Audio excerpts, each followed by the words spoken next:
well, you know what? I don't really feel the same way. Let's be friends. And that's the same thing that happens in business. Every day is an opportunity to get better, to learn something new, to refine your process. But marketing is about the art of sacrifice. Set the vision, set the path, but make it a journey that everybody's a part of. In this episode, I'm talking to Doug Zarking, author of the book Moving Your Brand Out of the Friendzone, and Chief Branding Officer of Good Feet Store, a premium maker and seller of ARC support products with over 260 locations across the US. They do over $150 million in revenue and are still growing. We're going to talk about number one, their top 4 marketing channels: linear TV, streaming ads, and digital ads like search and programmatic, and finally events, and which of these 4 channels provide the highest ROI. Number 2, we're going to talk about influencer marketing and the strategies that Doug has been experimenting with that are showing some promising results. And number 3, of course, we're going to try to figure out all the little details like how much money they're spending in marketing per year or per month. What is their cost per acquisition, or in marketing terms, CAC? And number 3, how much does Doug get paid as the Chief Branding Officer? And every time he can't answer a question, we both have to take a shot of delicious hot sauce from our sponsors, Mac. Wish me luck, Martians. I hope you enjoy this one.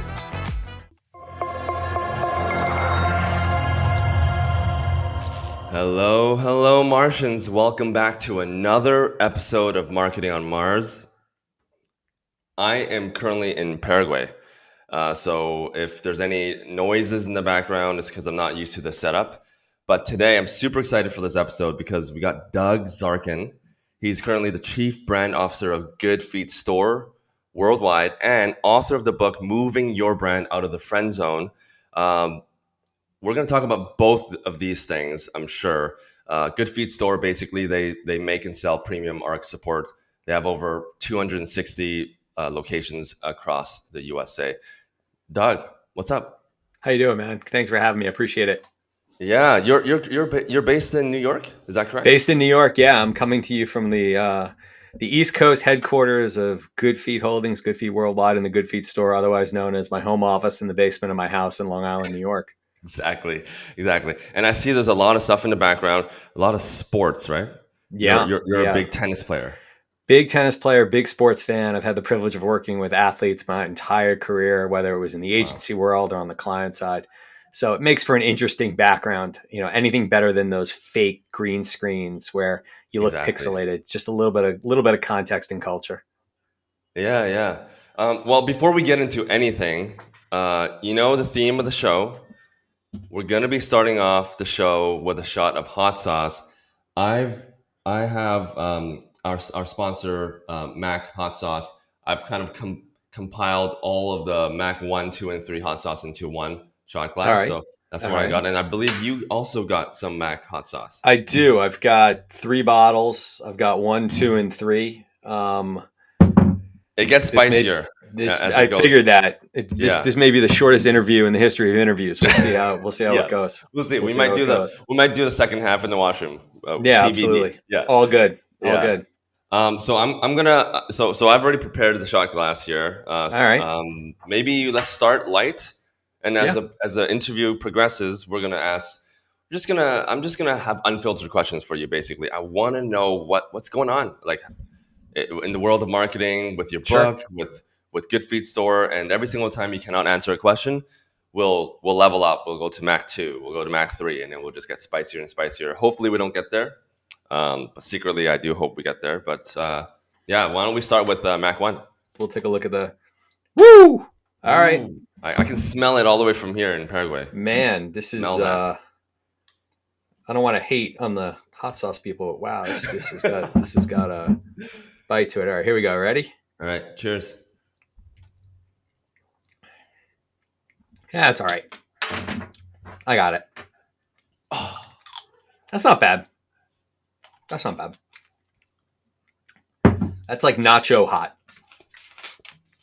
This is 1, 2, and 3.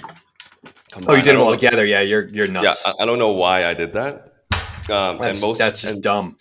That is just stupid. And I didn't eat food. I didn't even eat food. because it's 1 o'clock for both of us now.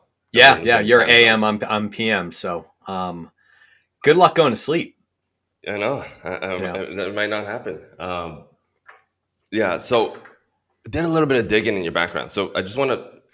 So I think the structure. We're going to talk about you a little bit, dig into All your right. background, and then we'll get into Good Feet Worldwide. But first, you wrote a book. I did. Moving your brand out of the friend zone, a modern day guide to strengthening your brand's value equation. Yeah. What inspired you to like the name? Like what inspired the name and you to actually write this book? Because it's a big endeavor to write a book.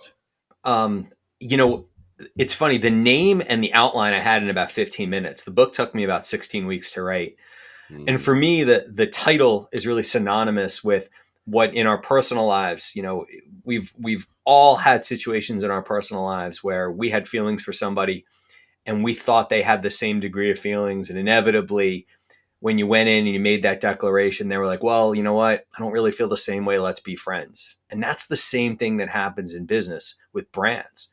That's when you see brands completely overshoot the landing when it comes to what their sales forecast is. They think they have a much greater relationship with their consumer. And inevitably, the consumer is saying, you know what? We're not in love. We're just friends. And somebody else mm, came along that I want to spend more time with. So the book is mm. really an analogy about the importance of building relationships and what it takes to build that relationship to get out of that friend zone and really move into brand love. Yeah, and it seems like the best brands in the world understand that even though it's a business running everything, at the end of the day, it's still a person to person relationship, not just in the B2C world, but even in the B2B world, right? Oh, B2B, it's even more important Even because more.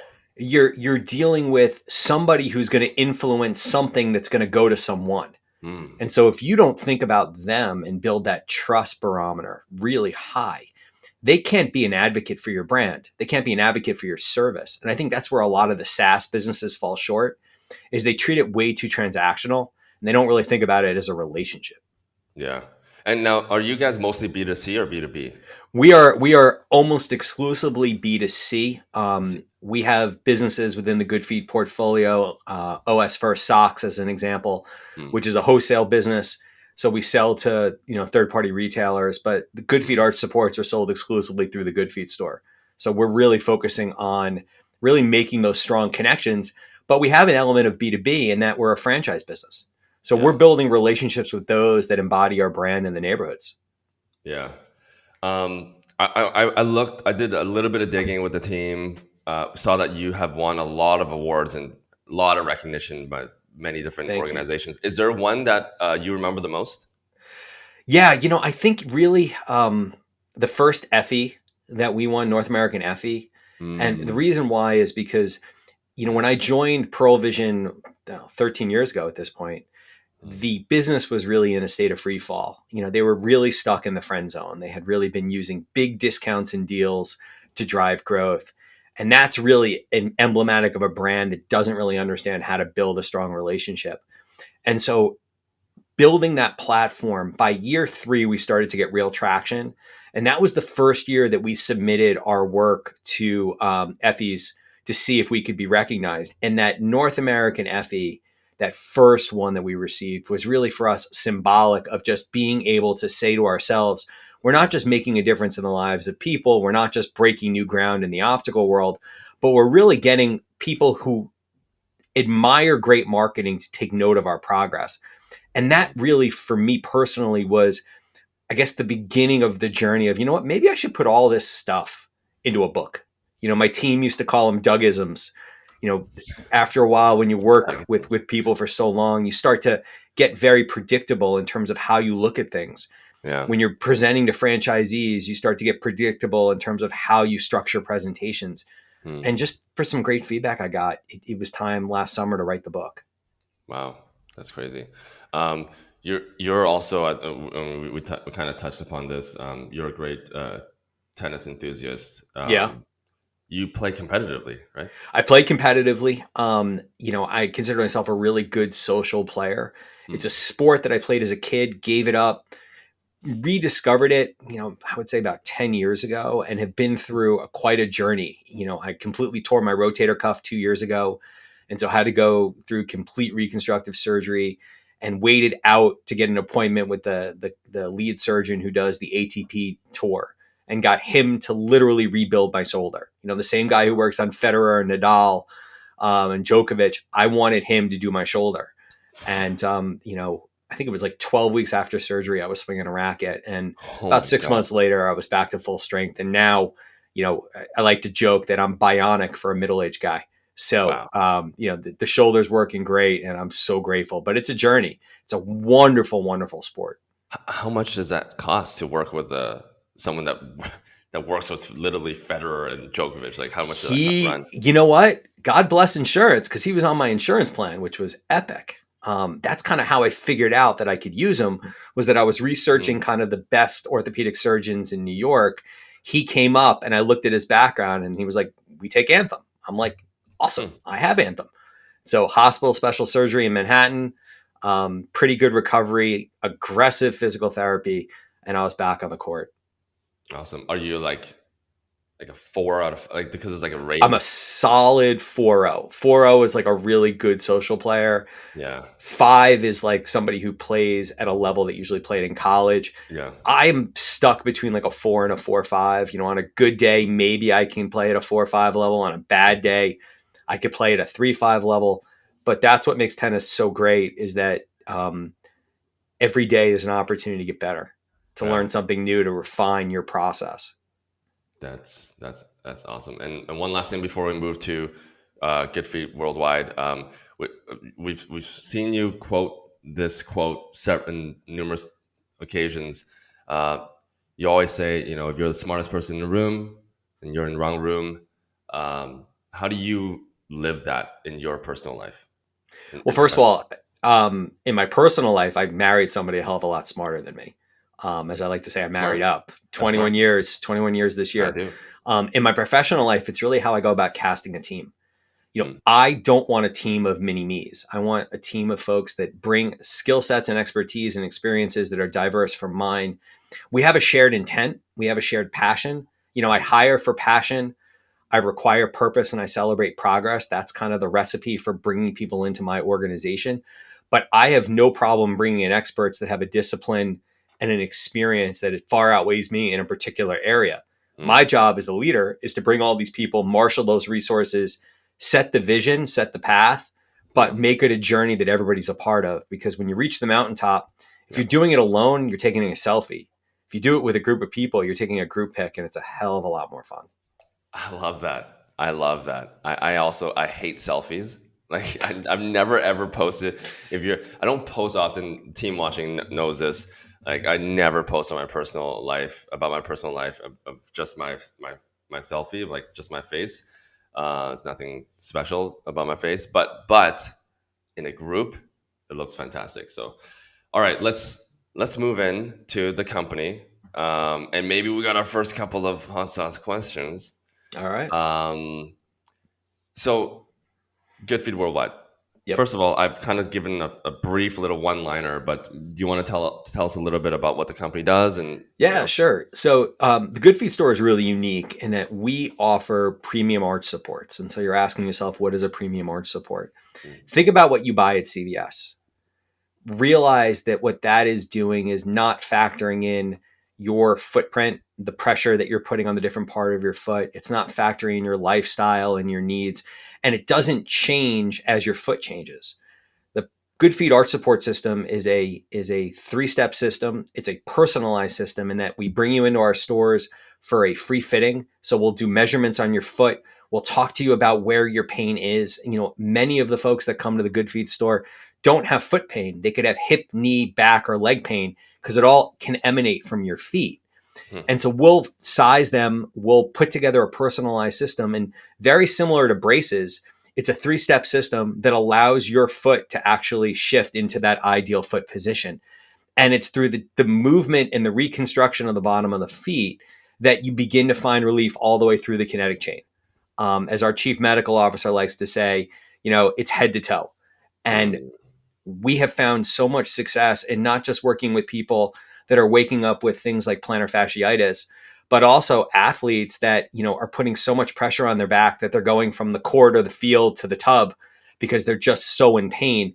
Bringing that foot into proper alignment is absolutely important. And we recently completed a study where our arch supports are clinically proven to provide significant pain relief after only 4 weeks. And so we did this study with Mass Gen, and phenomenal life-changing opportunity for Wow, people. Yeah. that's so cool.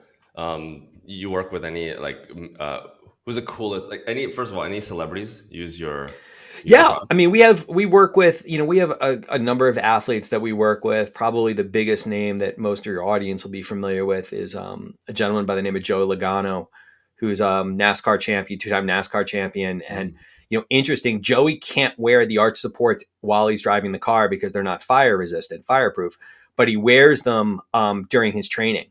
It's what he does off the track that allows him to be his best on the track. And so for a guy like him that is busy 24/7, his fitness is such a big part of being able to go into that race car and perform. And we're really pleased to be a partner with him and helping him kind of live his best life. That's so cool. First hot shot question. Sure. Let's see if we can answer this one. Uh, Obviously, the company long history, but any do you know if the company raised any money recently or in the No, past? not since I've been here. And not aware of it. I mean, we are private equity owned, but we're a franchise business. So about 85% of our locations are owned by franchisees, which is Mm, wonderful. In that we've got people on the ground who really care about not only what we do, but the community that they're a part of. wow, wow. So it's private equity owned. Who Correct. are the owners? So York Capital is our primary owner. I see. Cool. Um, Damn, I guess that's not a No, hot sauce that's a question. question. Yeah, You're gonna yeah. have a hard time Yeah, because no, honestly, I'm I just me sipping myself while no, I'm talking, probably. there's not, I don't really have many secrets. Oh So well, yeah, ask away. we'll try to find something. Try to find Sure. something. Um. Okay. So, how big is the company? I've seen online some figures ranging from 100 to 150 million dollars in revenue. Give us a sense of how big the company is. So we're bigger than that. We have about 260 locations nationwide, a little over 260 locations nationwide. But um, I'm certainly not going to give out financial information about Oh, our company. So I guess it's time for me I to. think we got him, team. All All right. right. So let me grab one of these things. So is that just two now, or you're So doing I'll the go one? to two. No, I'll go to two. All right. Okay. I'll man up. I'll Yeah, go to let's do two. it. Let's do it. I mean, that was, That was not. Yeah, one is easy. One I is mean, that easy. was Yeah, you kind of know that most people, unless you're working for a public company, they're gonna hot sauce you on this they're gonna question hot if they sauce. want Yeah, to keep their job. exactly, Um, exactly. Yeah. what what I will say is that our organization is robust and we're growing rapidly. Yeah. We're in almost every major market in the U.S. So Mm, we've got a really exciting trajectory. All right, yeah. here we go. All right. Cheers.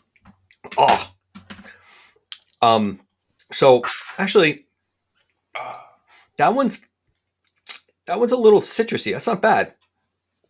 It hits you Yeah. when you just taste it, but otherwise, it's not bad. I got kicked Oh, what? several times right here in the mouth. Oh, because it's got carrot in it. That's what I'm tasting. No, that's pretty good. Pretty Yeah. good. That'll go good in chips. Yeah. Yeah. Hey, just wait until number three. I'm excited for you to try number three. Number three surprised me. Surprised me a little bit. So, I can't wait to see what question you're going to get me to answer ooh, to take three. Let's go for it. yeah, Go for it. yeah. So, over 150 mil, right? So it's a bigger company than what we see online, which is a good sign. Now, in terms of marketing budget, Yeah. so this is where it's exciting because you're the chief brand officer. Now, is Sure. there also a chief marketing officer, or is like you No, guys split? no. I've got a marketing team, but as the CBO, I'm responsible for overseeing marketing for our entire portfolio. Nice. So we have Good Feet. We have a company called ING Source, which makes a product called OS First, a brand OS First, socks with purpose. It's a premier running sock. We're also the official sock of Major League Pickleball. Wow. Even though I'm not really convinced that Major League Pickleball is a sport versus a hobby. As a Oh, of tennis course. guy, that's kind of As a my tennis guy, you dig kind at of it. have to. Yeah, Yeah, yeah. yeah, I kind of have to. You kind of. And then we have two other businesses. One is called Stretched, which is an assisted stretching business out of New York that we're expanding. And then recently, we just purchased a business called Compression Health, which is prescription level compression garments for burn victims and people with real issues. So our entire business is really about providing that modern recovery, from head to toe. That's really when I think of what we do, all of our businesses really align under that mantra. Wow. So I was gonna ask you what your marketing budget breakdown looked like, but sounds a little more complicated than just for because Okay. there's so many different companies, right? Yeah. So I'll let you take it whichever way Yeah. you want. But like with marketing budget, because you're kind of at the helm of everything. Like, where are you spending in terms of like which channels are you spending money on when you think You about know, marketing budget? what's crazy is that I'm about 7 months, 8 months into the role, and this business is still spending pretty significantly on linear television, which is ironic, but Mm, it speaks to the fact of the power of this brand really being at the community level. And mm, local network TV is such a connection point for people into the community that as I've gotten to understand the business, it kind of makes sense. mm, We're starting to get more and more digitally savvy. We're going from traditional linear into things like streaming, both in audio and visual. We're getting our sea legs in terms of a really strong digital platform, starting with paid search, working all the way up to programmatic display and so on. And then we do a decent amount of kind of local events and activations. mm. Um, all right. So linear TV, Yeah. streaming ads, so like a kind of OTT, right? Yep. Yep. You got digital, Yep. which is broken down, and then you got events, like Yep. community events. When you think about the breakdown of the like, what percent goes into each Yeah, I category? would say you were looking probably at 60 to 65% in linear TV, and Wow, yeah, and about 30 to 40% in digital, all encompassing. So OTT, programmatic display, paid search, social, it kind of all falls into that 40% bucket. holy But yeah, the smokes! brand is really still very much with local news. And so local events gets very little, mostly partnerships and in kind stuff. You guys don't We spend do a much money there. lot. We do a lot of grassroots work. Yeah. Finding local organizations that we can help. I mean, again, our three-step system is so life changing. We have thousands upon thousands of people that have really had their lives changed from bringing the arch support system into their life. Whether it's for dealing with an injury, whether it's helping you recover from activity, or whether it's just being proactive. A very small percentage of people actually have their feet in what is called the ideal foot position.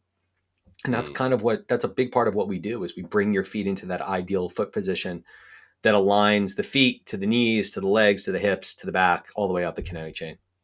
Well, next time I come to New York, and I think our team, we are planning to Oh, come great. to New York. Gonna have to have my whole body realigned, just We can just help you. realign Let me know. everything. Let me Yeah, know. yeah. Depending on how this goes, maybe I can even get you a deal. We'll see. We'll see how this goes. Yeah, depends how many hot shots I make you take. Absolutely. Yeah, might Absolutely. have to realign my esophagus as the hot shots going in. You might. You Might, might. might You have might. to. So streaming ads and search and programmatics is 30 to 40%. Well, 40% of Yeah, the ballpark. remainder.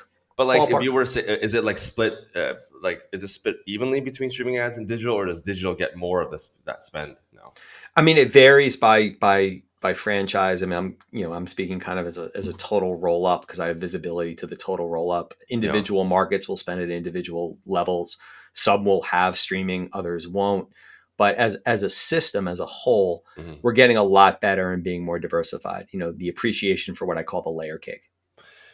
Cool. So maybe let's talk about this. Maybe there, like, what makes some of these companies that you have work better on streaming ads versus search? Do you think about, are there certain demographics, like maybe the obviously linear local TV maybe for the older crowd?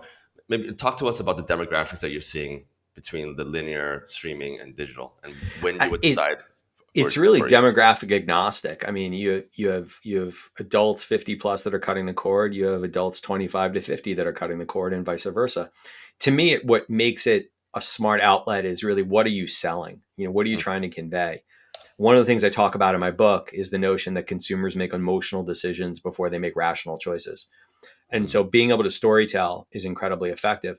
Streaming as a tool is to recognize that a significant percentage of the viewing audience that's watching linear television is not watching linear television.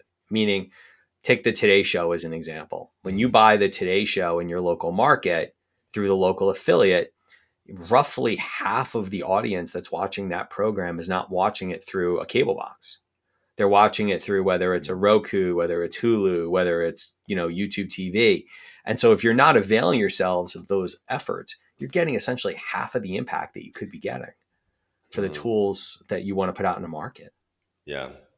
So you're saying you would rather work directly with the Rokus than directly with the local. Um, No, I don't think it's an either or. I think it's an and. I mean, oh, I think both. too many times marketers get put into ultimatum land, and there's Mm, no reason to be in an ultimatum. If you do it right, you can be purposeful in your choices. But yeah, marketing is about the art of sacrifice, yeah, and being able to understand what is needed versus what is wanted versus what you could and should do. Very, very different things. yeah. And that's part of what I think makes a great marketer is having Mm, the discipline to know what is a must do. yeah. Well, I think having the luxury of larger budgets when your company is over 150 million in revenue, like you have a larger marketing spend. I think it helps. On that note, this potentially might be another hot sauce question, but how much are you guys spending in marketing? What's your marketing budget on a monthly or annual basis? Yeah, I mean we're between 40 and 60 million. Again, it varies because it's That's really high. tied to, yeah, That's very it's high. high. It's Yeah, it's uh, it's very high. that's like what, Um 30%? If I'm doing my um, sorry, now I'm gonna get you in trouble because you're not supposed to talk about revenue. See what I'm well, doing? I'm not going to talk about revenue, but I'll say it's high in terms of a gross number. Yeah, it is. It is And high. Yeah. but it's not if you make it work for you. It's not if it drives people into your store. It's not if you can show a tangible return on ad spend. Right. So, like most things, it's relative. Yeah. So you guys, as a parent company, and you guys have so many franchisees, you guys do all the marketing efforts, and the franchisees they just take care of the stores. Is that how it No, works? no, no. I mean, in this model is a little different in that most of the marketing activity is done at the market level. Mm, Corporate, what we provide at corporate are the assets, and we supply those to our franchisees and their agency interesting. partners, and then we work with them collaboratively to build plans and put them out into marketplace. And now, do you guys have one agency partner that works with No, all of the franchisees, or each one has their own relationships? And no. I mean, it's one of the things that I it's unique. Is and it's challenging is that there's several agencies that work in our ecosystem, and wow, certainly that complicates things a bit. But if mm, they're all doing great work and you can bring everybody together and harness that power, it could be great. exactly. Wow. And I guess all these agency partners were placed before you joined. Yes, Yeah, yes, yep, cool. yep. How's it been? How's it been like just joining 8 months and then you're walking into this behemoth of a machine and there's so many moving parts. Like, was it like how did you? It must have been challenging. Oh, it is, because you've got to learn the business, you got to learn the brand, and then you got to learn the culture. And then you got to figure out what cultural permission you have to explore opportunities that you identify. Yeah. And I'm drinking constantly from a fire hose. My team actually lives, most of my team lives in San Diego. Mm. So my days begin early for me and end late. And if I don't shut off, I'll never shut off. Like if I don't put my phone away, I could be on the phone till 11 o'clock at night Eastern, Yeah. because there's just that much work to do. Yeah. Drinking from the fire hose. And now we're drinking hot sauce. Yeah, So sure. like you got everything. You got everything Yep. going.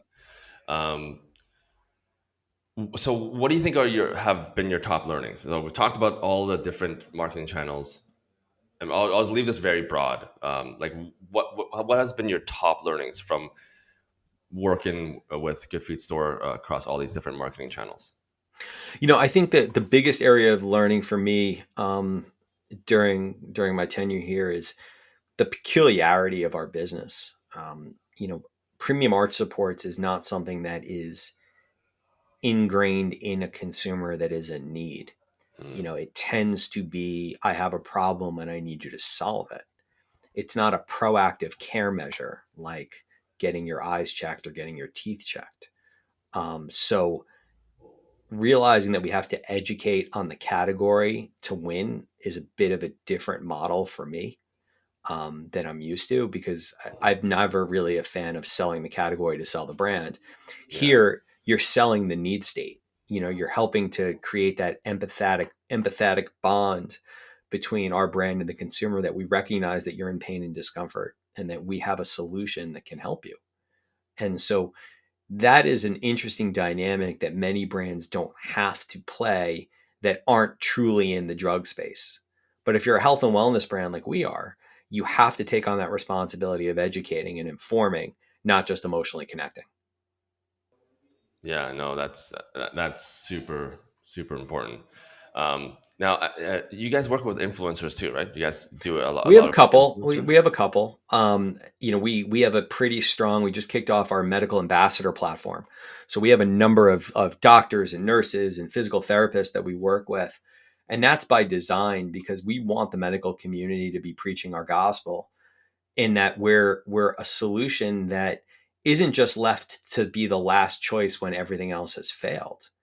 If you think about it, Yeah, when you have an issue, the first place you don't go is, you don't go to your orthopedist directly. You don't go to your podiatrist directly. You go to your general practitioner. And so if you're experiencing body pain, typically they'll send you to a physical therapist. If that right. doesn't work, you go back to your practitioner. Maybe they'll send you to a specialist. You may try something a little bit non-traditional like chiropractor or acupuncture. And so really understanding the human body requires us to be very clear in ensuring that those in that chain of, I'm going to call it, um, healthcare command, have an understanding of what we can do, how we can help. And so that's something we're investing in pretty significantly. Awesome, awesome. So influencer strategy does work, but you're dealing with a specific type of influencers. Um, when you talk about the best performing channels, like between linear TV, you got streaming ads, you got digital search programmatics, local events, and now influencers. What do you think is the best performing channel for you guys? And maybe you can talk about the different brands, or just as across all of the four different brands. But like, which channel works the best? You can talk about Yeah. in terms of ROI or CPA, whichever. I mean, it varies. I think for us at Good Feet, video seems to be a pretty strong channel, although it's really hard to give good attribution to it. You can't say I run TV ads and then I sell product. You've got to look at Yeah, traffic and then where did they see it. But TV has been something that has historically been very strong for the business. Um, Digital is emerging as a strong platform for the business. Um, and it depends within digital. It could be Meta, it could be paid search. Again, it varies. Um, for us on our wholesale businesses, it's the advocacy of the associate on the floor. You go into a runner's world or a super runner shop, and you're looking for the best sock to pair with your sneakers to run a half marathon. If you're not top of mind to that store employee, you may never get the consideration that you need. And so for a brand like OS First, it's really those incredibly strong relationships at retail that move the needle. yeah, no, that makes a total sense. That makes a lot of sense. How do you?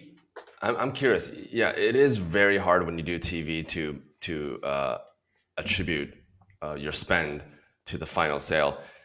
What are some interesting things that you guys are doing right now to help mitigate those kind of you know I guess risk in data? Yeah, I mean, it's so we're starting to do a lot of work with companies in the streaming world to help do foot traffic analysis. We've gotten better in terms of our traffic counters, and being able to correlate spend and seeing what's happening in market. Look, if all things are the same year on year, and the only thing you changed is you added in a tactic, and you see a huge spike, chances are that that's a leading indicator for why you're seeing growth. So we're trying to get more scientific. We're starting to play with QR codes a bit, and a little bit doing a better job in linking to be able to track. We're in the process of rebuilding our website so that we have a much greater attribution model built in. So there's a lot of smaller things that we're doing, as well as just doing a fair bit of research on the creative that we're running in market to get, good predictors of its impact. I've heard one thing that some of the CMOs that have come on the show have done is they when they run a campaign, they have one campaign that runs specifically on TV, and it goes nowhere else. It's not on email, it's not on social, it's just on TV. And so if people come in and they're coming through for this specific campaign, they know it came from TV. Whereas they'll create another campaign that's specific for social and nowhere else. It's never talked about anywhere else. And that's like kind of how they do it. It's about just running different campaigns for different channels. Yeah. I mean, depending on your business, you can do that. I mean, for us, I'm still trying to get good historical data in order to make good decisions going forward. Yeah. And have really spent the better part of the last few months really trying to lay a foundation of strategy to be able to measure some of the things that we're doing to understand if there's been meaningful shifts. Yeah. Haven't taken a hot sauce shot in a while. So gonna ask this one very tough hot sauce question that probably only 2% of our guests have answered. You ready? Sure. How much are you getting paid as the chief branding officer? Not enough. Big company. Not enough. Like north of 200. Blink. You gonna blink once? I mean, look, if you're a CMO or a CBO at a major organization, you're going to be generating a salary, a six-figure salary. I'm not embarrassed to say that I make six figures because I earn it. Yeah. But certainly not going to give you the actual dollar. That would be uncouth for sure. Damn. For sure. Okay. All right. For sure. So we're gonna level up. I'm kind of like, I guess I've been doing Mac 2 technically because I've combined 2.5. I've only combined 2 and 3 together actually. All right. So I'm basically 2.5. Let me give this puppy a whirl. Mach 3 hot sauce. It surprised me. I'm excited for you because it seems like you're quite of a hot sauce lover. I like a good spicy thing. I'm not gonna lie. I like a good spice. Let me just see what this one says. This has got a lot of buildup. This is one of those where let's see if it lives up to the hype. Yeah. All right, hold on. I'm bad at that. My team knows. I hype things up too much, and then it's like, now it's underwhelming. You know what? I gotta shake it because it's all chunky. Yeah, shake it. Definitely shake it. There we go. All right, let's give it a shot. Here we go.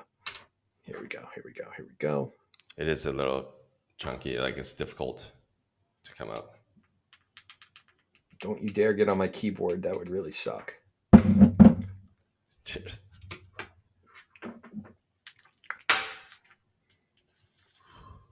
Yeah. It's pretty good. You know what? That one? Yeah. Oh, wait. Yeah. Punches. So that had a second layer to it. The initial was all right. Yeah. The second layer gave you a little bit of bite. It kind of has it has a spicy beef jerky taste to it. So, not too bad. Not too bad. And you're smart because you brought a small spoon on the show. Oh, you know what? Can I tell you something? I went with well, I'm not, there's I don't want to get stuck at the intersection of dumb and stupid. I got work to do after we get off the phone, but I went with the baby spoon I was Yeah. trying to find a good size like baby spoon. And I'm like, this is like right out of my like. I can't even tell you how old this is. I found this in the cutlery drawer, Dude, but this it was like, yeah, this is a pretty good size. It's all good. I It's all use good. that's the only size spoon that I use. I don't It's fine. when I travel anywhere in the world. That's Yeah, the spoon that I use. I yeah, can't it's use all any other good. spoon. Yeah, It's all good. yeah. It's all good. It is. Three more kind of quick hot sauce. I don't know if it's hot sauce questions, but any competitors that you're inspired by? In our category, no. I think Mhm. our category is really a green field to do amazing work. Um, the folks at Dr. Scholl's have done an amazing job at building their brand name over Mhm. decades, Hmm. and they are a highly respected brand. But it's a different product. It's an entirely different product than what we deliver. Um, but I'm ready to just light this category on fire with our new work and really break down the barriers and get people to understand just how life changing our arch support system can really be. Yeah, but I guess Dr. Schultz is technically it is a competitor to Yeah, you Dr. guys. Scholl's is a Yeah. competitor. Absolutely. It's in the consideration set for sure. People know it. They see it in CVS. They see it in Dwayne Reed. They see it in Walgreens, and they're a sizable business. So I don't look down on them. They're just different. The consumer is going there is going for a different solution, not necessarily a different problem, but, you know, if you think an $8 product is going to deliver the same impact on your body that a product like ours is, it's you're sadly mistaken. Yeah. All right, we're gonna move over to a quick Sure. um, rapid fire All right. uh, segment. So I'm just gonna give you a question, and you answer in 1 or 2 words, maybe like 3 words, like a You got it. 2 seconds. Okay. Favorite tennis player of all time? Djokovic. Nice, not Nadal. Early bird or night owl when you're working on a big project? Early bird. One marketing trend that you're skeptical about? NIL deals. Ooh, that is big. Biggest pet peeve in marketing? You just absolutely hate it. The word can't. One app you cannot live without?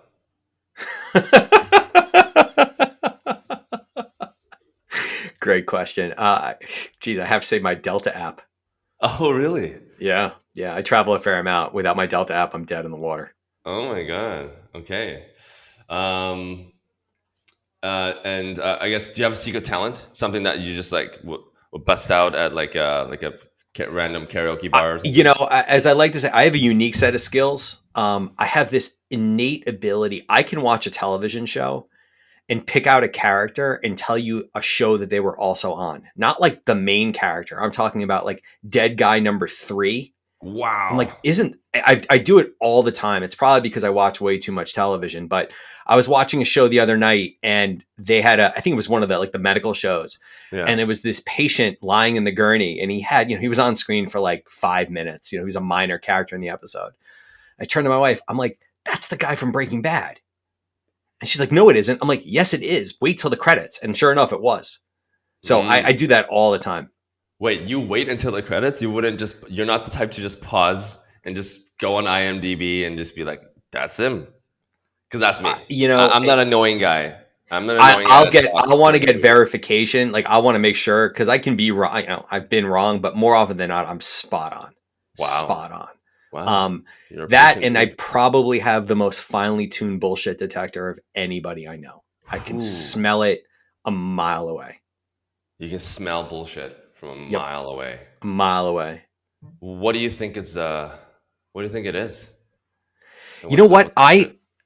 I think one of the if marketers have any superpowers, you know, they try to figure out what those are and lean into them. For me, is I'm really good, humbly, at connecting the dots. I can see connection points A, B, C, D. I can see them where they may not necessarily exist to everybody, and formulate that narrative.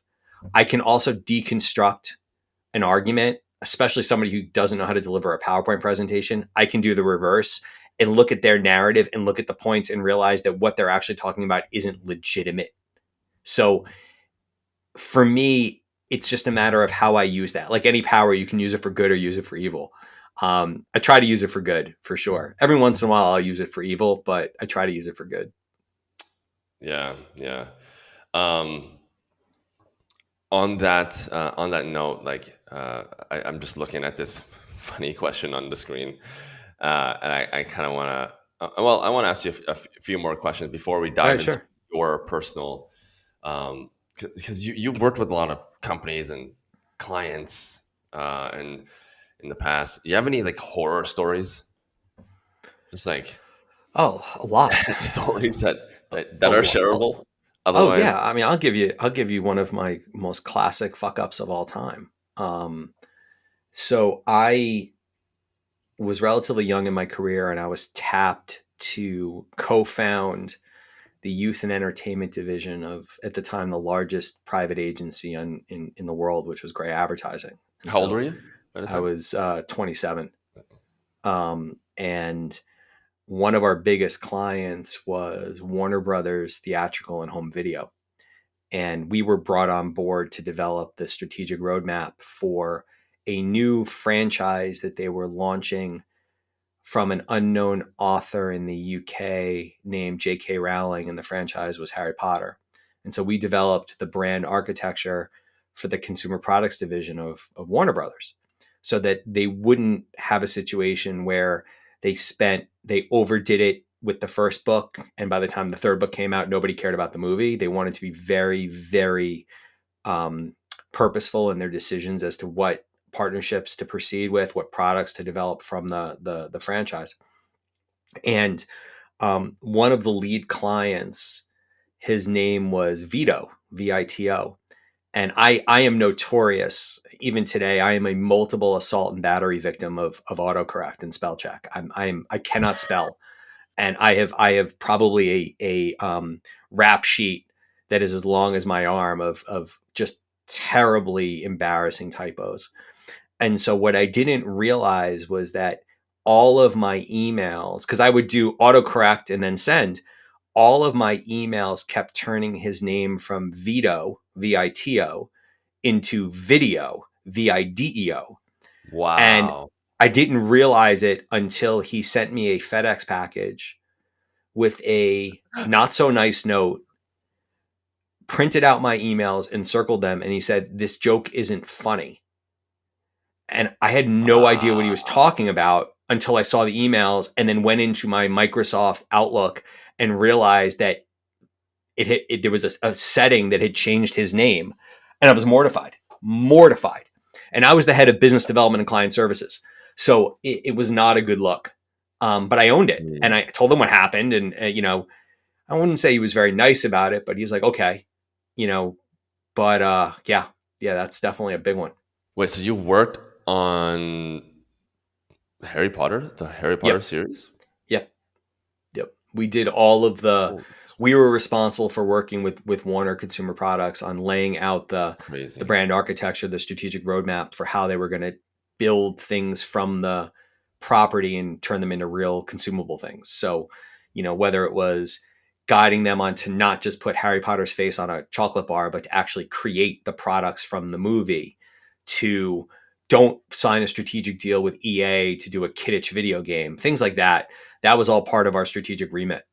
Wow. Do you know Yeah. Karina Kogan? No. She's also I in New mean, York. it Yeah. was decades ago. Okay. Okay. She also worked at Warner Bros. And then she became the CMO of Aura and SVP of Peloton. Anyway, she was on the show. She's also in New York, so I thought maybe. Okay. Um, cool. Well, um, I think that does it for most of the questions, but we've made it all the way here. 48 minutes in. And Yeah. usually what I like to do around this point is just relax a little bit and just learn a little bit about your past. Yeah. Um, Listeners have made it all the way through. Clearly, they're interested in your profile, your work history, and I also hope so. yeah. Hope Like so. we hope, I hope so, and Hope maybe so. some of the hot sauce shots have made it entertaining along the way. Yeah. Um, but like, yeah, tell me about your just like what was life like for you growing up? Did you grow up in like a pretty kind of like wealthy background, or more middle class or I poor? Like, I what was life like growing up? I will say this. Growing up, I was very fortunate to be in the minority of having two parents that were happily married, and I lived in a suburban part outside of New York City. And I grew up, I guess, in what at the time would be the modern day equivalent of Leave It to Beaver, which I'm sure somebody your age probably doesn't know, but many of your listeners do. Very idyllic background. I remember riding my bike to school, you know, playing at the playground with my friends. I had an incredible childhood and was fortunate to be living in a situation where I had numerous opportunities that were put in front of me. Mm, However, I completely underutilized those opportunities and didn't really realize my potential as a person, as a student until I got to college. what kind of Um, you know, opportunities? What kind of I opportunities mean, were? I never opened a book in high school and was like an 88, 89 average. I got rejected from my top 12 choices of colleges because Mm, I just didn't study. mm, I didn't have to. I was able to kind of fake it. mm, And it wasn't until I got to college that I realized like I don't know how to study. I had mm. never studied before. I crammed, but I didn't know how to study. I didn't know how to write a research paper. Yeah. And so I had to learn how to do that in college, and graduated Dean's List, and then went on to an academic fellowship in graduate school. But I squandered so many opportunities growing up because I was handed a lot of things. But professionally, I have had to work harder than anybody I know to get where I've gotten. I'm not somebody who has found himself to be on the right side of luck. um, I work really hard. I also Yeah. work really smart. But I was very lucky to grow up the way I grew up. And, as a husband and a father, I've got two kids. I think Mm, the biggest thing that I pride myself on doing is trying to teach my kids the lessons that I went through to avoid those mistakes. My daughter is a second semester junior in high school right now, and just trying to educate her about like this is the time you've got 8 weeks before the close of the semester. This was the beginning of the year. yeah. These are the grades that are going to make the difference between where you want to go to school. You got Mm, to study for the SATs. 20 points can make the difference between getting admitted to where you want to go versus where you have to go. mm. And trying to do a good job in providing that foundation for my kids, for them to realize their potential so that they don't So wake you up think at 20 not realizing it. so you think even at 2024, um, right now, and kind of 10, 20 years down the road, you think the institution, the educational system, is still a very important thing, and you would want your kids to go through that, even though you didn't really work too hard, but you still made it. Yeah. Any thoughts on the education system? I think education is what you do with it. If I had to do my majors over again, I would have taken different things. I would have Mm, taken a lot more psychology, because marketing is about consumer behavior. Behavior is about yep. humanity. Um, I think the education curriculum in colleges these days is reaching a very difficult point Yeah. where the value equation is being challenged. Hmm. For me to spend $70,000 to $90,000 to send my daughter to school versus $9,000 or $12,000 to send her to one of the SUNYs here in New York, Binghamton being a top 30 school, Mm, it's a real challenge. It's a real cost benefit analysis. And I think colleges have to start to wake up a bit and accept just a degree of humility in yeah. what they're charging, Totally. especially given what's going on in the world on these college campuses. Some of these schools, frankly, have lost my business, even if they weren't going to accept my daughter. There's some schools I wouldn't send my daughter to at this point, Yeah. based on what I'm seeing on campus. So um, I think the mature education system has to really look at their value equation and realize that they've got to do a lot more to justify what they're charging. Yeah. Yeah, I mean, I can talk for hours about this, but we can let's I digress. So your parents, they were pretty entrepreneurial and kind of, or did they go? Did they also go down the college route? Um, No, both of my parents were educated. My dad is, I like to call my father the smartest dumb guy I ever met. And that most people who meet him and knew him or know him think he has an advanced degree. But my dad just has a 4-year degree and actually flunked out of college and had to go to the army and then came back and then work his way back to get his degree. Hmm. And as they say, you when you lose it, you realize how valuable it is. He has an incredible amount of Jeopardy knowledge on a variety of topics, a good 5 minutes on almost anything, which I admire tremendously. My mom Yeah. educated, before she died, educated, was a substitute teacher, but was a stay-at-home mom growing up, which in itself is the hardest job on the planet. So, again, as I said earlier, I was very, very fortunate to grow up in an incredibly stable and supportive household. I So just wish I had do you done have more with it. yeah, do you have topics that you can talk about for hours like your dad? Yeah, Tennis, let's but say? I wish they were interesting. I can talk about marketing and brand building. Part of why I wrote the book was because I wanted to help teach and train to inspire and guide those that are learning about the art and science of marketing and share some of the learnings that I've had and avoid some of the mistakes I've made. I didn't grow up professionally with a lot of great mentors. I Mm, worked with some really shitty people. mm, And I will tell you that you learn more from working for bad bosses than you do working for good ones. mm. And so what I've tried to do is build a leadership style that's not always perfect, but that most importantly inspires those around me to kind of unlock their own possibilities. How would the people that work under you describe you? How do you think they'll Oh, describe you as a easy, leader? easy. Passionate driver. I lead with passion and energy. Definitely a requiring boss, and that, there's nothing that drives me more crazy than wasted talent and wasted time. So I need people who go about their day purposefully. But to me, it's about the how as much as the what. The people that make a difference on our business and our brand. I want people around me who are going to make a difference. And it's not about how many hours you work. Frankly, care less. It's about the effort you put in and the outcome you generate. I'm definitely a results driven leader.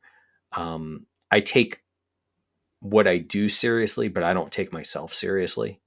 You know, we like to have fun with each other. We like to have fun at my expense, at their expense. It's a very collegial attitude. Family is a word that's usually thrown around way too much, but I can honestly say it is a family.